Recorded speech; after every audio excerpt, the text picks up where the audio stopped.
Dear students, हम पढ़ रहे हैं shifting of tax under different market conditions. पहले हम पढ़ चुके हैं other factors which affect the shifting of taxes. आज हम डिफरेंट मार्केट कंडीशंस में किस तरह से टैक्सेस शिफ्ट किए जाते हैं, very very important topic. Shifting under perfect competition. सबसे पहले हम देखें कि परफेक्ट कंपटीशन अगर होता है तो टैक्सेस अगर गवर्नमेंट लगाती है तो उनको कैसे शिफ्ट किया जाता है। As you all know, the demand curve faced by the firm is perfectly elastic. पूर्णतः लोचदार मांग वक्र होता है एक परफेक्ट कंपटीशन में। आप मार्केट्स में पढ़ चुके हैं। Hence the price can not be increased by shifting the tax forward. आपको पता है कि जब फुली परफेक्टली इलास्टिक डिमांड होती है तो प्रोड्यूसर जो है वो प्राइस इंक्रीज नहीं कर सकता, तो वो टैक्स को शिफ्ट नहीं कर पाएगा because it all the product is available in market. वो किसी और प्रोड्यूसर से अपना सामान खरीद लेगा, तो पर प्राइस को शिफ्ट नहीं किया जा सकता परफेक्ट कंपटीशन में फॉरवर्ड। और similarly the tax can not be shifted backward. हम पढ़ चुके हैं दो तरह से शिफ्टिंग होती है, फॉरवर्ड और बैकवर्ड। बैकवर्ड क्यों नहीं कर पाएगा? Because the supply of factors is also perfectly elastic. उसका जो पूर्ति वक्र है वो भी पूर्णतः लोचदार है, इसलिए he won't be able to shift the tax backward also. ऐसा इंसिडेंट्स ऑफ टैक्स में अगर हम देखें तो हमने पहले भी देखा कि in case of perishable goods the entire burden is on the seller, क्योंकि वो गुड्स पैरिश हो जाएंगी थोड़े से टाइम में। अगर वो इंक्रीज कर देगा प्राइस तो definitely consumer will not buy it, और पैरिशेबल गुड्स जल्दी ख़राब हो जाती हैं, जस्ट लाइक मिल्क। तो वो he has to sell the good on the same price. वो ना उसको इंक्रीज नहीं कर पाएगा।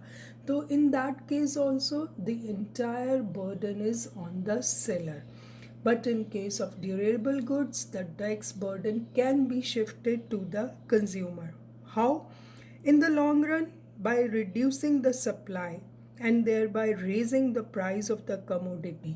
लॉन्ग रन में वो प्रोडक्शन को कम या ज़्यादा कर सकता है, और उस केस में अगर प्राइस इंक्रीज होता है तो he can decrease the supply, और सप्लाई डिक्रीज करके वो कुछ जो है पार्ट प्राइस इंक्रीज करके शिफ्ट कर देगा टैक्स को। तो हमने देखा कि इस तरह से the incidence can be shifted only in the long run by reducing the supply and thereby raising the price of the commodity. Shifting is not possible in the short period or very short period, और nature of the good कैसी है इस पर भी depend करेगा। तो जब तक हम मांग की लोच का कॉन्सेप्ट अच्छे से समझ लें तभी हम ये shifting under different cost conditions and market conditions को समझ पाएंगे। तो हमने देखा कि shifting under perfect competition is not very easy. Then जो मेन आता है शिफ्टिंग अंडर मोनोपली। मोनोपली में क्या होता है? मोनोपली में भी हमें लगता है कि मोनोपोलिस्ट जो है वो बहुत आसानी से अपने टैक्स को शिफ्ट कर सकता है, but this is not the case. इतना आसान नहीं होता एक मोनोपोलिस्ट के लिए भी प्राइस इंक्रीज करना। Under the conditions of monopoly, a tax on the monopolist will certainly increase the cost of production, but the incidence sharing between the monopolist and consumers will depend upon the respective elasticity of demand and supply of the commodity produced by the monopolist. हमें ऐसा लगता है कि profit will be maximum. हम जानते हैं कि कहाँ पर प्रॉफिट मैक्सिमम होता है एक मोनोपोलिस्ट का? When marginal revenue equals marginal cost and the price is higher than either. Any tax on the monopolist which raises the marginal cost would cause him to reduce his output and raise his price. जब तक उसकी marginal cost पे effect नहीं होता वो price raise नहीं करेगा. But still he the extent to which the monopolist will succeed in shifting the tax burden of a depends on three factors. 3 बातों पर निर्भर करेगा. The nature of the tax कैसा है, the nature of the demand for the article कैसा है, the cost condition under which production takes place, वो कौन से में है, इंक्रीजिंग कॉस्ट में प्रोडक्शन हो रहा है या डिक्रीजिंग कॉस्ट में, उस पर डिपेंड करेगा. तो नेचर ऑफ द टैक्स में हम ऑलरेडी पढ़ चुके हैं. If a tax is levied upon profit or sales, the monopolist cannot shift the burden onto the consumers. This is because the position of cost and revenue curves cannot be changed according to his favor. क्योंकि अगर उसकी profit पर, यदि उसकी profit पर tax लगता है तो वो उसे खुद ही बेयर करेगा. क्योंकि एक मुश्त दो तरह से कर लग सकते हैं. एक तो स्पेसिफिक टैक्स लग सकता है, एक उसका एक मुश्त टैक्स, यानी कि उस केस में एक अधिकारी जो है वो अंतरित नहीं कर पाएगा जब पूर्ण रूप से खुद ही वहन करेगा, क्योंकि उसके कीमत उत्पादन सहयोग में कोई परिवर्तन नहीं हो रहा. When lump sum tax is imposed on a monopolist, he would not shift it to the consumer because उस टैक्स की वजह से उसकी कॉस्ट कंडीशंस में कोई फ़र्क नहीं पड़ रहा, एवरेज कॉस्ट और मार्जिनल कॉस्ट में. तो एक बात तो यहाँ क्लियर है कि जब तक उसके कॉस्ट कंडीशंस चेंज नहीं होगी, he will not shift the tax to the consumer, पहली बात.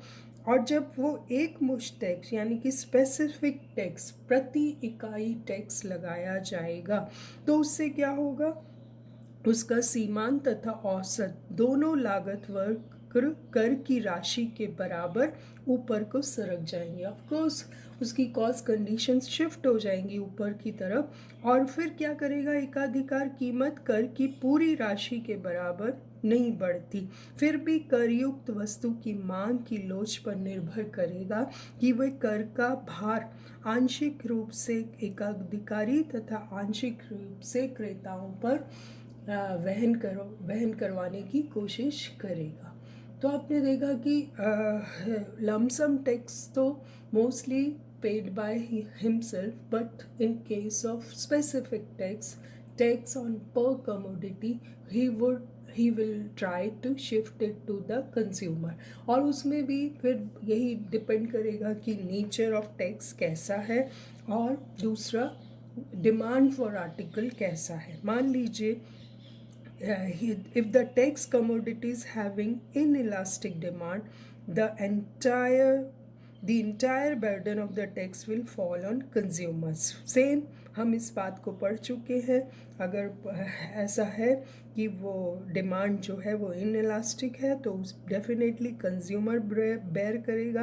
Contrary, if the demand for the tax commodity is elastic, the entire burden of tax will fall on monopolist. और same way supply, अगर monopolist product की inelastic है, the burden of the tax will fall on the monopolist.